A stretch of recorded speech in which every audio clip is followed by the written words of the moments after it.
Il y a des bons et des mauvaises personnes de partout, que ce soit dans les quartiers ou en dehors des quartiers. Ça va et toi? On t'appelle comment?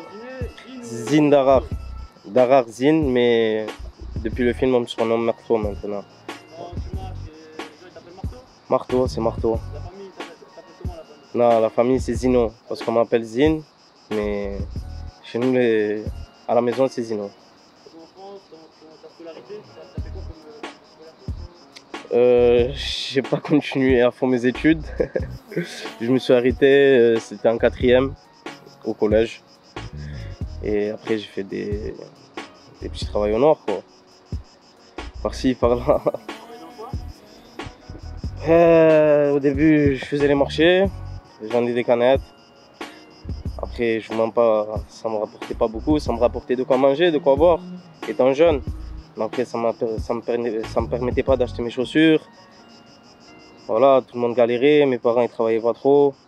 Du coup j'ai dû faire quelques conneries dont j'en suis pas fier aujourd'hui. Et c'est pas un exemple. Mais voilà, j'ai plus essayé de me démerder que de faire ça pour la mode ou pour autre chose. Voilà quoi. Comment tu t'es retrouvé sur les plateaux En fait, quand on dit on ne sait pas de quoi est fait le lendemain, j'en ai vécu l'expérience. Parce que j'étais là au quartier, il y a un mec qui arrive avec sa caméra. Tu rentres pas dans un quartier avec une caméra. Du coup, tous les jeunes ils ont entouré cette personne-là qui avait cette caméra, qui était le réalisateur d'ailleurs du film, Karim Ridji. Et on commençait à lui dire qu'est-ce que tu fais là, qu'est-ce que tu fais là, est-ce que tu es un condé, pas tu es un condé. Entre parenthèses, tu es un condé, ça veut dire que tu es un keuf ou tu es un policier. Il voulait tourner direct, mais en gros, il commençait à faire des repérages sur les lieux. Et en même temps, il faisait un casting sauvage en fait. Nous, dans notre quartier, on n'est pas habitué à la caméra. Si tu rentres avec une caméra, c'est que tu es un condé, que tu veux prendre des renseignements sur le quartier. Ou... J'avais 19 ans, aujourd'hui j'en ai 25. Comment il m'a pris? Parce que quand on l'a entouré, au début, c'est pas trop bien passé quoi. Toi tu l'as mêlé? Je l'ai pas mêlé, voilà, mais bon. Il a compris que voilà, on n'était pas trop content. Et du coup, il me regardait, et je sais pas s'il regardait les expressions sur mon visage ou pas. Et il nous a dit voilà, j'aimerais bien te revoir, il m'a laissé sa carte. Je l'ai appelé par curiosité le lendemain. J'ai donné un faux nom, un faux prénom. J'ai pas donné d'Ararzine.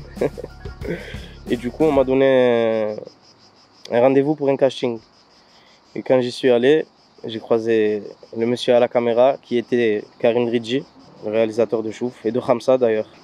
Et de aussi Bye Bye à Marseille. Comment d'expérience devant la caméra? J'avais pas d'expérience devant la caméra, j'avais jamais fait de théâtre. Le casting au début, ils m'ont demandé de jouer le mec de quartier quoi. Un texte à apprendre ou c'était plus d'impro? C'était plus d'impro, non c'était de l'impro. Au début en fait on m'avait expliqué quoi? Que j'étais un jeune en fait qui était en prison. Je suis sorti de prison, j'ai ma femme, tout ça.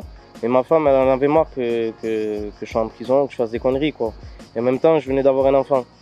Du coup j'avais promis à ma femme que quand je sortais de prison, je faisais plus de conneries.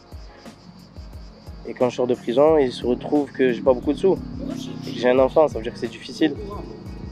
Et il y a un ancien ami à moi qui vient, qui me demande de faire un coup avec lui, que c'est un bon coup.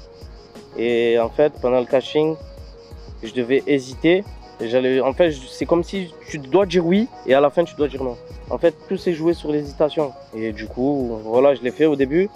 D'ailleurs, à mon making-of sur YouTube, vous voyez, je suis tout timide. Hein. J'étais vraiment pas habitué à la caméra. Et après, il m'a entraîné en me faisant casser les filles. Je vous mens pas, j'y ai pas cru.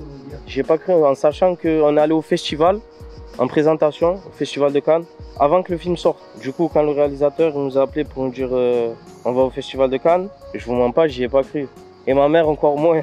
Du coup, même quand je disais à ma mère que j'allais tourner un film, elle me croyait pas. Elle croyait encore que j'allais faire des conneries ou parce que je rentrais tard. Et ça veut dire même pendant le tournage, je rentrais tard aussi. Du coup, voilà. Ouais, il y a eu des... Non, il n'y a pas eu de grosses galères en fait. Non, il n'y a pas eu de grosses galères. Il n'y a pas eu de grosses galères à part que c'était dans une cité. Du coup, je me sentais à la maison. Donc, non. Le truc que j'ai le plus aimé, c'est qu'on a fait une affinité avec les gens hors de quartier. Parce qu'il y a beaucoup de clichés à Marseille. Il y a beaucoup de clichés dans toute la France avec les jeunes de quartier et les jeunes en dehors le quartier. Parce que nous, on vit dans les quartiers. Mais les personnes qui vivent dans des bons coins. Ils nous voient comment, nous, les mecs de quartier? C'est ça que je veux vous dire. Ça veut dire que j'ai fait des affinités avec des gens en dehors du quartier. C'est que ça m'a plu. Prouver aux gens qu'aussi que les mecs de quartier, c'est pas des monstres, il faut pas écouter les clichés. Il y a des bons et des mauvaises personnes de partout, que ce soit dans les quartiers ou en dehors des quartiers. Je vous mens pas, ça m'a ouvert beaucoup de portes. Ça m'a ouvert beaucoup de portes. Ouais, ça va arriver. Après, le cinéma, c'est difficile. C'est pas... Le rap aussi, c'est difficile. Mais par exemple, un rappeur, il peut sortir des musiques tous les jours. Tandis qu'un acteur, il ne peut pas sortir des films tous les jours. Donc c'est plus difficile, oui. Mais ça va arriver. Après, je suis encore jeune, vous voyez. J'ai encore toute la vie devant moi. J'ai 25 ans. Je suis déterminé. Je suis ambitieux et je ne vais pas lâcher maintenant. Regardez, Saïd Taghmaoui, il avait fait La Haine. Il n'avait plus fait de film 10 ans après. Moi, ça fait que 4 ans.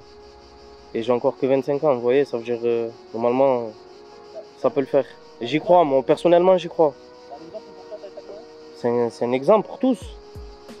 Même pour des personnes qui ne sont pas comédiens, qui viennent de quartier, par exemple. Tout le monde peut se sortir.